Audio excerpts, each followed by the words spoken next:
வணக்கம். சற்று முன் கிடைக்கப்பெற்ற மிக முக்கியமான செய்தி ஒன்று வெளியாகியுள்ளது. எம்எல்ஏ பதவியை ராஜினாமா செய்கிறாரா ஓபிஎஸ்? வெளியான தகவலால் பரபரப்பு. அதிமுகவின் முன்னாள் முதல்வராக 2 முறை பொறுப்பேற்று சிறப்பாக வழிநடத்திய ஓபிஎஸ் அவர்கள் எடப்பாடியின் சதி திட்டத்தின் காரணமாக ஓபிஎஸ் அவர்கள் அதிமுகவிலிருந்து நீக்கப்பட்டார். அதனைத் தொடர்ந்து ஓபிஎஸ் அவர்கள் திமுகவில் இணைந்து நடந்து முடிந்த சட்டசபை தேர்தலில் போட்டியிட்டு திமுகவின் சூரியன் சின்னத்தில் வெற்றியடைந்தார். ஆனால் ஆட்சியை திமுக கைப்பற்றவில்லை. மாறாக தவேக ஆட்சியை கைப்பற்றிவிட்டது. மேலும் தவேகவில் இணைந்த செங்கோட்டையன் அவர்கள் இப்பொழுது அமைச்சராகவும் பொறுப்பேற்றுவிட்டார். ஆனால் செங்கோட்டையன் எடுத்த முடிவை போல ஓபிஎஸ் அவர்களும் முடிவெடுத்திருந்தால் இன்றைக்கு அவரும் அமைச்சராக செயல்பட்டிருப்பார்.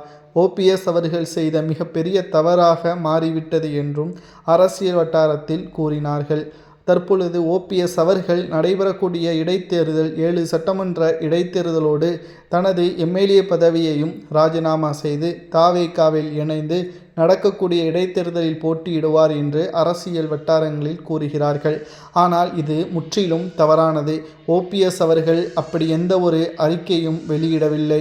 மாறாக அதிமுகவில் இருந்து விலகி திமுகவில் இணைந்து வெற்றியடைந்த ஓபிஎஸ் அவர்கள் இனி ஒருபோதும் திமுகவிலிருந்து நான் வெளியேற மாட்டேன், நான் நிச்சயம் திமுகவிற்கே பணியாற்றுவேன், மக்களுக்காக சேவை செய்வேன், ஆளும் கட்சியாக இருந்தாலும் எதிர்க்கட்சியாக இருந்தாலும் திமுகவிலேயே முக்கியமான பொறுப்பில் இருப்பேன் என்பதையும் அழுத்தம் திருத்தமாக ஓபிஎஸ் அவர்கள் தெரிவித்துவிட்டார்.